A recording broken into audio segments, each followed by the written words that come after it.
자, 국어의 모든 것에 대해 가지고 나름대로 이제 학생과 부모님께 조언을 해줄 수 있는 한결 선생입니다. 저는 이제 국어 강의가 이제 30년째네요. 국어 학원을 25년째 운영하고 있습니다. 자, 그래서 국어에 관한 모든 체험, 학생들의 고민, 부모님들의 어떤 성적에 대한 고민 이런 것을 모든 체험을 다 했습니다. 이런 이제 제 경험이 학생들에게 부모님들에게 도움이 될까 해서 이 자리에 섰습니다. 지난 30년 강의를 통해서 제가 얻은 한 가지 국어에 대한 결론, 믿음이 있습니다. 국어 성적 쉽게 오른답니다. 자, 여기에 대해서 좀 더 자세한 설명은 앞으로 기회 봐가면서 그렇게 하는데 일단은 제 믿음입니다. 국어 성적 쉽게 오릅니다. 그런데 다만 한 가지 조건이 필요합니다. 올바로만 노력한다면. 올바로만 노력한다면 노력한다는 학생의 몫입니다. 그리고 올바로 인도하는 것은 선생님의 몫입니다. 자, 올바로만 노력하면 국어 성적이 쉽게 오릅니다. 자, 요거는 우리가 기회 될 때마다 점점 깊이 있게 자세하게 말하도록 하고 시작해 보겠습니다. 1강은 국어를 잘 할 수밖에 없는 비결 중의 비결입니다. 자, 궁금하시죠? 엄청난 게 나올 것 같은데 그렇지는 않습니다. 어찌 보면 굉장히 평범합니다. 단어의 뜻에, 낱말의 뜻에 주목하자입니다. 국어를 잘하는 비결 중의 비결인데 그것이 단어의 뜻에, 낱말의 뜻에 주목하자. 이 말을 조금 자세히 알아볼까요? 이 말은 우리가 어떤 단어에 왜 이런 이름이 붙었을까? 요건 지금 칠판입니다. 왜 여기에 우리는 칠판이라는 이름이 붙었을까? 요거는 우리가 분필입니다. 왜 이런 사물에 분필이라는 이름이 붙었을까? 이렇게 왜 이 단어에 이런 이름이 붙었을까? 요게 바로 제가 강조하는 국어를 잘할 수밖에 없는 비결 중의 비결, 단어의 뜻에 주목하자입니다. 자, 이렇게 낱말의 뜻에, 단어의 뜻에 우리가 주목하면은 자, 그 효과, 첫 번째 효과는 단어의 의미가 명확해집니다. 우리는 앞으로 우리가 아는 모든 단어들, 우리가 앞으로 알아야 될 모든 단어들에 대해 가지고 이 단어에 왜 이런 이름이 붙었는지 한번 그 단어의 뜻에 주목을 해봐야 됩니다. 자, 여러분들 지금 이게 필통이라 그러죠. 이 필통 다들 아는 거죠. 필통. 이게 필통인 줄은 다 압니다. 그런데 우리는 뭐지? 우리가 아는 모든 단어들에 대해 가지고 왜 이런 사물에 이런 이름, 필통이라는 이름이 붙었을까? 한번 주목해 보자는 겁니다. 자, 그리고 정답은 있죠. 굉장히 평범합니다. 그런데 아주 중요합니다. 이걸 보고 우리가 왜 필통이라 그러느냐? 필통이기 때문에 필통이라 그럽니다. 꼭 말장난 같죠? 그렇지 않습니다. 필통. 요거는 필기도구를 담는 통이라는 뜻입니다. 자, 필기도구를 담는 통. 자, 그러면 여러분들 봅시다. 이 필통 안에 정말 우리가 많은 필기도구들이 담겨 있나요? 여기 보니까 연필 있네요. 여기 보니까 볼펜 있고. 자, 이 단어들 우리가 한번 하나하나 알아봅시다. 자, 필통은 필기도구를 담는 통이다. 필통은 곧 필통이다. 필기도구를 담는 통이다. 자, 통이라는 말은 일단 직관적으로 안다고 그럽시다.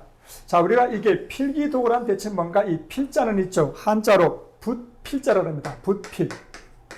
그리고 여러분도 한자 전부 다 싫어하시죠? 그리고 저도 한자 쓰는 건 되게 싫어합니다. 한자 좀처럼 쓰진 않을게요. 자, 우리가 한자로 그러고 붓필자라고 합니다. 붓필자. 자, 우리는 이제 우리가 옛날 동양에서는 이 필기도구가 붓밖에 없었습니다. 그 붓을 우리는 한자로 필이라고 합니다. 그래서 어떤 필기도구에는 우리가 오늘날 많은 필자가 들어있습니다. 연필, 색연필, 만연필 이런 식으로 뭔가 필기도구에 필자가 붙어 있습니다. 서양에서는 펜이 가장 대표적인 필기도구였습니다. 그래서 우리는 펜자가 붙은 것도 이 안에 많이 들어있습니다. 자, 그래서 이제 필기도구를 담는 통, 그래서 우리가 필통이라 그러는데 이 필통 안에 있는 사물들을 보니까 연필이라고 있죠. 물론 우리가 아는 단어입니다. 연필이 뭐죠? 요거는 연필입니다. 요거는 흑연으로 만든 필기도구란 뜻입니다. 잠깐만. 지금 제가 들고 있는 요게 뭐죠? 우리가 이제 그 분필입니다.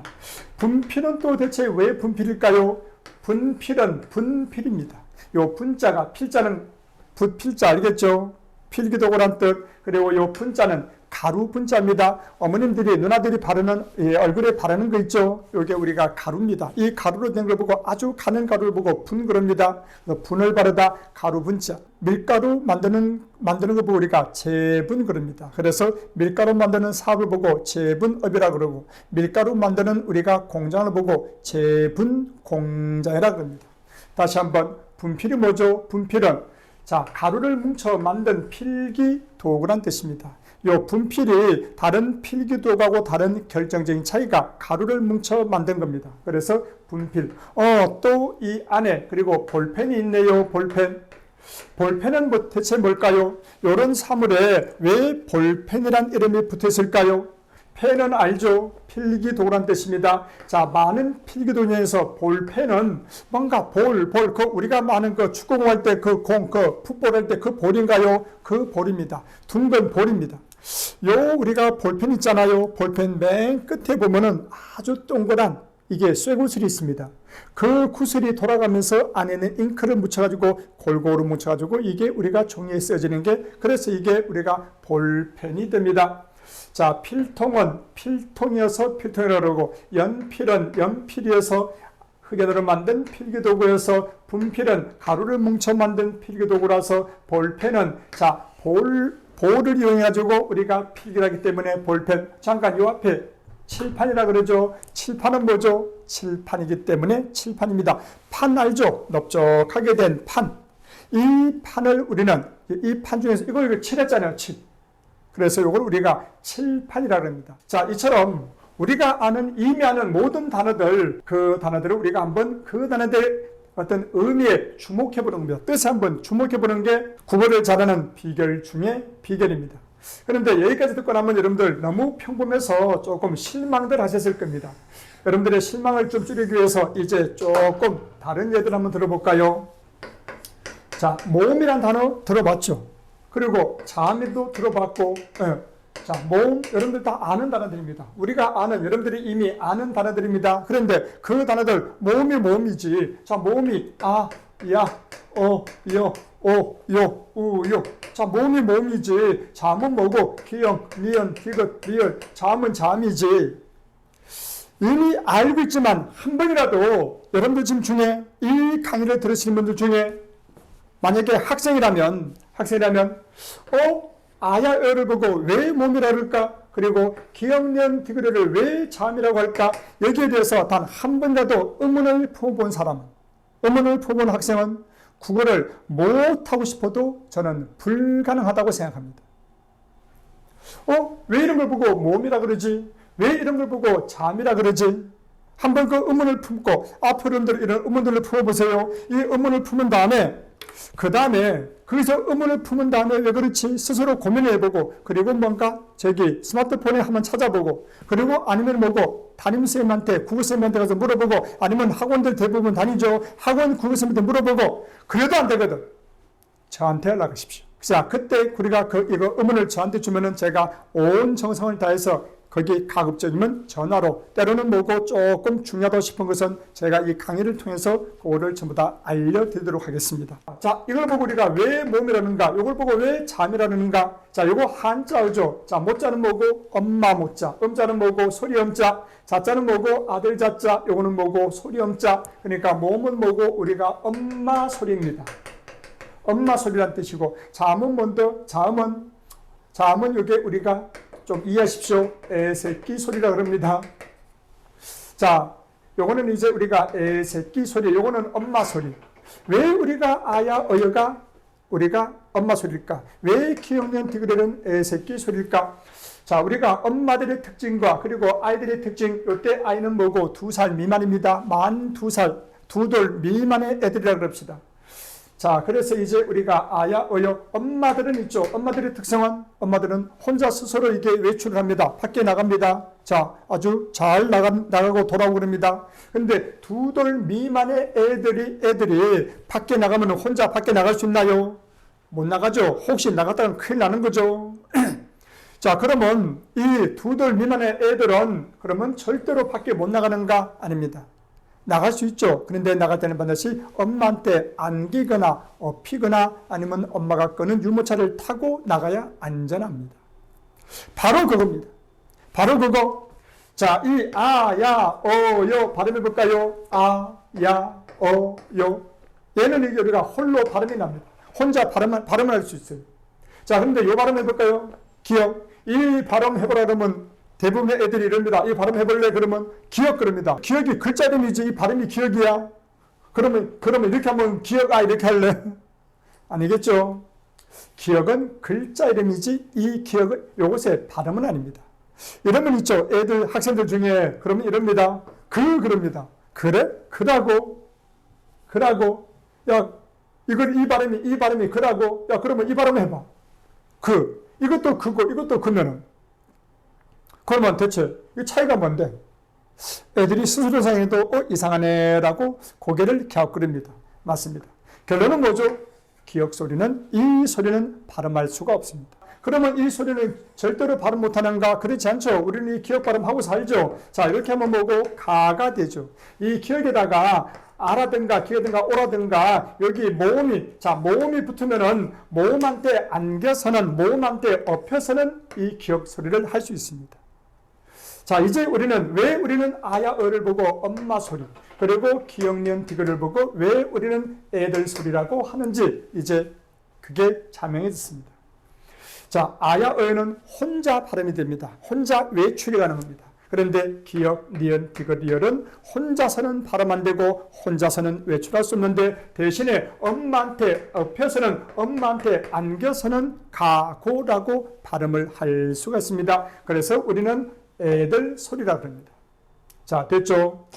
자, 여러분들 이제 여러분들은 이 강의를 들은 혹시 학생들이 있다면은 여러분들 친구들이 모르는 어떤 게 단어에 대해서 자음과 모음에 대해서 그야말로 여러분들 의미가 명확한 의미를 알게 되었습니다. 자, 쉬운 단어 한 번만 더 해볼까요? 여러분들 이제 장가가다란 말 다 알죠? 그리고 시집가다란 말 다 알죠? 그런데 장가가다 그리고 시집가다의 참다운 뜻은, 정확한 뜻은 모릅니다. 현대의 우리가 사람들은 장가도 안 갑니다. 시집도 안 갑니다. 그냥 결혼만 합니다.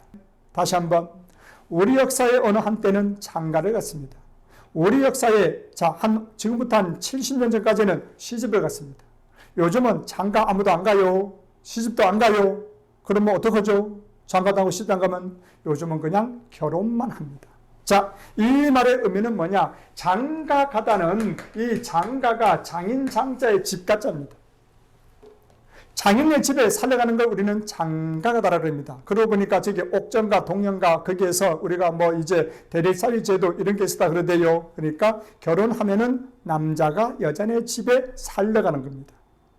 그리고 조선시대에 와서는 시집을 갔죠. 지금부터 한 70년, 때로는 한 50년 전까지는 주로 시집을 갔죠. 이때 시집은 뭐냐면 남편의 집을 시집이라고 합니다. 남편의 집이 시집입니다.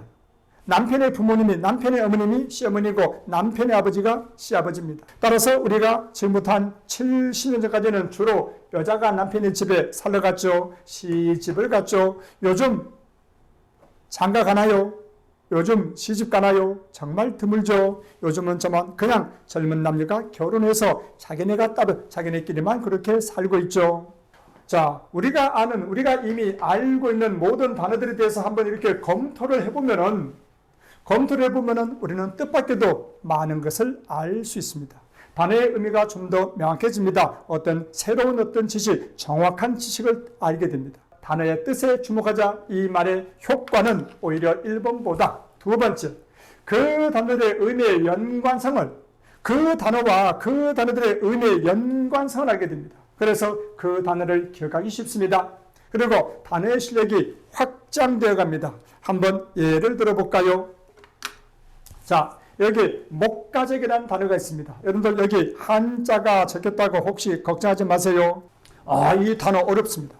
지금 혹시 고1 학생 중에, 그리고 혹시 어머님들이 이 강의 들으시면 있죠? 한번 학생들한테 물어보십시오. 우리 애가 지금 고1이지, 우리 애가 중3이지. 중2한테는 묻지 마십시오. 중3이거나 고1이거나 정도 된다면 한번 이 단어 물어보십시오. 만약에 목가적이 뭔지 안다면 학생이 뭔가 쭈비거리면 야, 니 비슷한 말이 뭐냐라고 물어보십시오. 그래서 비슷한 말 전원적이야, 좀 농담 삼아가지고 시골틱한 이런 단어를 만약에 쓴다면 그 시골 냄새가 물씬 풍기는 이렇게 대답한다면 아주 흐뭇해 하시기 바랍니다. 우리 애가 이렇게 꽤 좋구나. 정말 좋은 학생입니다. 이거 시험 문제 잘 나와요. 모든 참고서에 시의 특성 해가지고 목가적이 나옵니다. 그런데 애들 이 단어를 정확히 아는 학생이 드뭅니다. 배우긴 배우는데 금방 까먹어요. 그냥 외우려니까 잘 안 외워집니다. 선생님이 한 번 설명 몇 번 해주고 선생님이 이 단어 가지고 오랫동안 설명할 수 없거든요. 이게 목가적 비슷한 말이 전원적이야, 시골 냄새가 물씬 풍기더니야 이렇게 말하고 넘어가면 그 단어가 그냥 다음 날이면 까먹어버려요. 그런데 이게 자주 시험에 나와요. 자, 그런데 이제 이 단어들을, 목가적이라는 단어를 봤다고 칠까요? 그러면 이 목가적을, 제가 이 단어를 가르친다면 저는 대략 이렇게 가르칩니다. 자, 여기 목자. 이 가짜는 있죠. 노래 가짜입니다. 가짜는 노래가. 그래서 그럼 뭐고? 가수, 가곡, 이런 거 있죠. 이렇게 가짜는 노래 가짜고, 저건 우리가 형용사로 만들어주는 겁니다. 영어의 풀이랑 비슷해요. beautiful. 할 때 이제 우리가 이게 여기 붙으면 형용사가 되죠. 그래서 여기 붙으면 목다라는 명사가 목가적 그러면 이게 형용사가 됩니다. 자, 문제는 뭐고? 요 목자네요. 목자. 저 목자가, 한자 못 써도 좋습니다. 못 읽어도 좋아요. 그런데 목자, 선생님 그 목자 너무 어렵지 않나요? 아닙니다. 여러분들 뜻밖에도 있죠. 이 목자가 뜻이 뭐냐면 이게 우리가 보통 이게 칠목자, 누구를 치답니다. 패는 게 아니고 이게 돌보다는 뜻입니다. 자, 치다 혹은 돌보다입니다. 자, 치다, 양을 치다, 소를 치다. 요거는 뭐고? 우리가 양을 돌보다, 소를 돌보다입니다. 자, 이 목자가 들어간 단어를 한번 볼까요? 여러분들 목동이라고 알죠? 목동. 이게 소나 양을 치는 동자는 아이동자. 소나 양을 치는 아이들입니다. 목동. 자, 아이들이 목동이 하는 일이 뭐죠? 목동. 자, 풀을 뜯기 좋은 넓은 초원에 나가지고 풀어놓고 이제 풀을 뜯어먹게 합니다. 그런데 옛날에는 뭐고? 우리가 늑대가 나타나잖아요. 그러면 그 늑대들을 쫓고, 그 다음 뭐고? 너무 멀리 가면 못 찾아오잖아요. 너무 멀리 가면 가서 이제 좀 붙들어다가 놓고, 어떤 숲속으로 들어가면은 좀 위험하다고 이제 우리가 어디 낭떠러지 떨어질까봐, 그래서 조심시키고, 그리고 집으로, 저녁 때가 되면은 집으로 잘 인도해 가는 게 바로 목동입니다. 자, 이게 치다 혹은 돌보다는 뜻입니다. 치다 그리고 돌보다. 이 목자가 들어간 단어를 볼까요? 목동. 자, 그리고 이제 우리가 목축. 목축은 뭐죠? 가축을 기르는 겁니다. 가축을 돌보는 겁니다. 가축을 기르다, 가축을 치다. 자, 거기다가 업자가 붙으면 목축을 끌어죠. 가축을 치는 업을 보고 목축을 끌입니다. 자, 가축들을 풀어놓는 넓은 운동장을 목장이라 그럽니다. 자, 이게 전부 다 이 같은 목자입니다. 칠목자입니다. 이 목자가 아주 뜻밖의 단어에 사용됐습니다. 여러분들 혹시 목사님이라고 들어보셨나요? 목사님 물론 들어봤죠. 목사님 개신교에 우리가 어떤 인도하시는 분 우리가 목사, 보통 높여서 목사님 그럽니다. 놀랍게도 이 목사님일 때 목자가 칠목자, 돌볼 목자입니다. 목사님. 그럼 목사님의 뜻이 뭘까요? 사자는 스승사자입니다. 그러니까 자, 그게 잘 돌보는 선생님. 이게 목사입니다. 자, 이때 우리가 이때 목사를 알려면은 우리가 기독교에는 있죠. 기독교에서는 우리가 보통 신도를 보고 아마 교회 다니는 분들은 알 겁니다. 우리는 어린 양으로 보통 어린 양으로 부른다. 어린 양. 어린 양은 철부지. 아직 어른이 안 된 이게 막 철없이 날뛰는 우리가 양들입니다. 그 어린 양들을 잘 돌보고 무사히 집으로 데려와야 됩니다. 위험에 빠뜨리지 않게 어린 양인 신도들을 잘 인도하는 선생님이 바로 목사님. 우리가 알고 있는 목사님이 뜻하고 딱 맞죠. 자, 첫째는 뭐더라? 의미를 명확하게 합니다. 우리가 알고 있던 목사님. 이렇게 분석해 보니까 우리는 그 의미를 보다 명확하게 하게 되어 있습니다. 그리고 이제 조금 있다가 여러분들 목가적이라는 단어 저는 자신 있게 말할 수 있습니다. 여러분들 이 강의를 들은 학생 부모님들은 목가적이라는 단어를 혹시 몰랐더라도 틀림없이 적어도 대학 입시까지는 까먹지 않을 수 있게 제가 이제 기억시킬 수 있습니다. 이렇게 공부하면 단어를 기억하기 쉽기 때문에. 그리고 단어 실력이 점점 확장되어 갑니다. 또 하나 아주 또 이게 목자들은 아주 굉장히 중요한 단어가 있습니다. 그게 뭐냐면 바로 목민관입니다. 목민관. 조선시대 때 우리가 보통 사또 그러죠. 지방관. 지방관리 사도, 지방간의 우두머리, 그걸 보고 사도라고 합니다. 그 사도를 당시에는 보고 조선시대는 목민관이라고 불렀습니다. 자, 여러분들이 이제 습관이 됐죠. 목민관의 뜻이 뭘까? 오, 정답. 목민관을 목민관이라고 부릅니다. 저는 이렇게 말하는 걸 제일 좋아합니다. 목민관의 뜻을 직접 말하는 것보다 뭔가 음매듯이 목민관의 뜻이 뭐지? 예, 목민관이네요. 이렇게 말할 수 있다면. 뭔가 이렇게 뿌듯하게 목민관의 뜻이 뭐지? 목민관이네요. 자, 다음에는 보고 이 단어들의 한자를 생각해봐야 겠죠. 민자는 무슨 민자? 백성민자. 관자는 뭐고? 관리관자. 자, 그런데 목자는 이제 우리 배웠잖아. 목자 무슨 목자? 목자 무슨 목자? 잘 돌볼 목자, 잘 칠 목자입니다. 양을 치다, 소를 치다, 소를 돌보다, 양을 돌보다, 잘 돌볼 목자입니다. 자, 그러면 목민관, 백성을 잘 돌보는 관리를 우리는 지방관을 목민관이라고 그랬습니다. 이 목민관이라는 단어 속에는 우리가 지방관에 맡겨진 우리가 가장 중요한 임무, 그 본질적인 뜻이라는 게 있죠. 목민관. 임금께서 자기 대신 그 어떤 이게 사도를 보내면서 목민관으로 보냅니다. 가서 뭐 하라고? 목민하라고. 백성들을 잘 돌보라고, 어려움에 빠진 백성들 잘 돌보고 하면서 잘 돌보라고 가서 그 힘 가지고, 막강한 힘 가지고 괴롭히지 말고 그 막강한 힘 가지고 잘 돌보라고, 강자로부터 약자를 보호해주라고. 그래서 우리가 목민관이라는 이름을 가지고 지방으로 보냈습니다.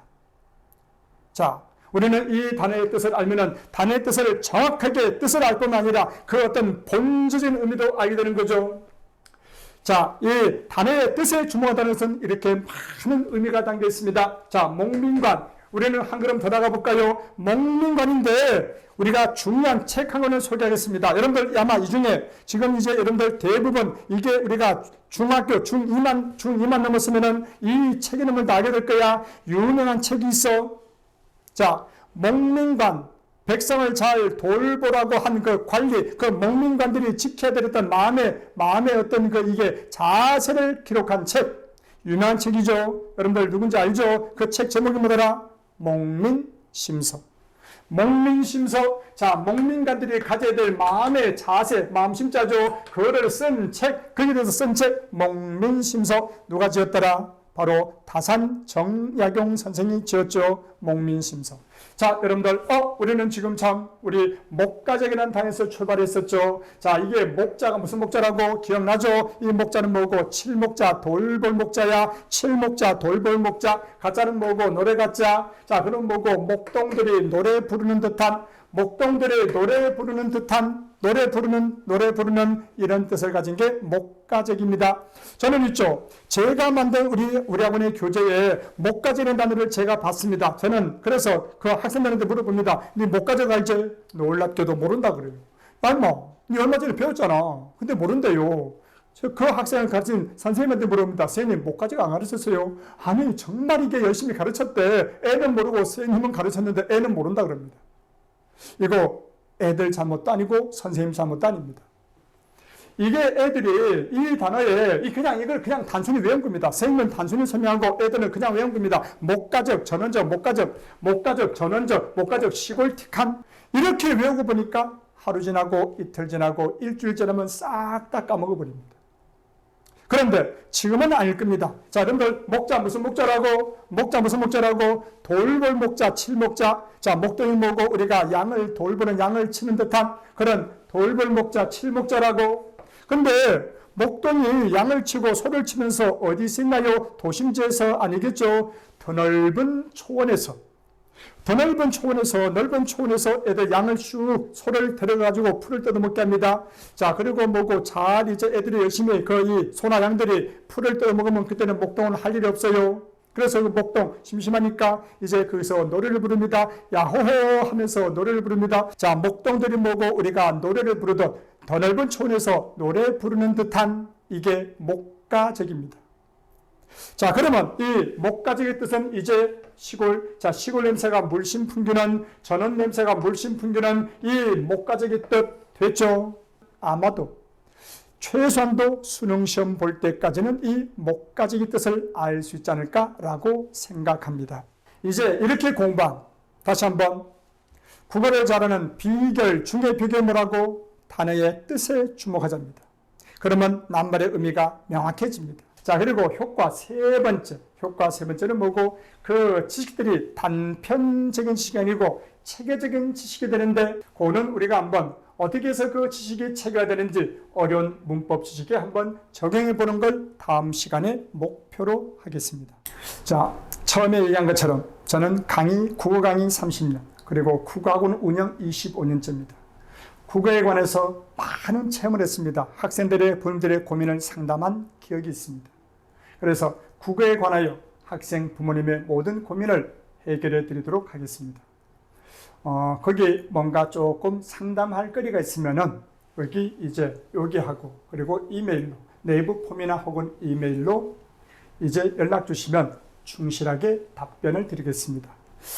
저는 강동구에서 학원을 운영하고 있고 대치동에서 수업을 합니다. 서울 강동구와 대치동의 학생과 부모님은 필요하다면 대면 상담도 가능합니다. 자, 감사합니다.